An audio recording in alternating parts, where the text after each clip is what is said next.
1857 की क्रांति, भारत की पहली आज़ादी की पुकार। इस महान युद्ध के एक वीर नायक थे नाना साहेब पेशवा।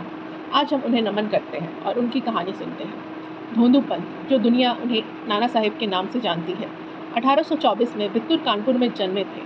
वे मराठा पेशवा बाजीराव II के गोद लिए पुत्र थे।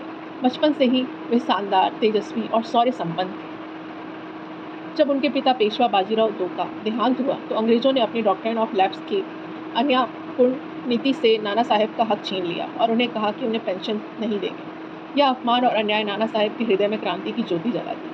1857 आया और भारत के सिपाही खड़े हो गए। कानपुर में इस क्रांति का नेतृत्व खुद नाना साहेब पेशवा ने किया। उन्होंने अपनी सेना के साथ ब्रिटिश कैंप को घेरा और अपनी धरती को अंग्रेजी जुल्म से आज़ाद करने का संकल्प लिया। कानपुर के लोगों ने उन्हें मुक्ति नायक कहा। उनकी वीरता और नेतृत्व का देशवासियों ने प्रेरणा ली और अंग्रेज़ों के खिलाफ एक ऐसा संघर्ष छेड़ दिया जिसे इतिहास कभी भूल नहीं सकती। लेकिन ब्रिटिश सेना अत्यधिक शक्तिशाली थे। नाना साहेब अपने साथियों के साथ अवध से होते हुए नेपाल की ओर निकल गए।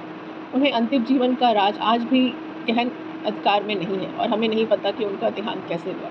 कुछ कहते हैं कि वे नेपाल में, कुछ कहते हैं तपोवन में चले गए, कुछ कहते हैं वे महान वीरता के साथ वहीं अमर हो गए। अंतिम रहस्य चाहे कुछ भी हो, नाना साहेब पेशवा भारत के वीर पुत्र थे जिन्होंने अपने सब कुछ न्यौछावर कर दिया देश की आज़ादी के लिए लड़ाई की। वे हमारे हृदय में सदा अमर रहेंगे। एक वीर योद्धा, एक नायक, एक अमर क्रांति वीर। सल्यूट टू नाना साहब पेशवा, कानपुर के अमर वीर। जय हिंद। और आपको अगर ये स्टोरी पसंद आए तो please like, share and subscribe to my channel for more videos like this. Thank you so much.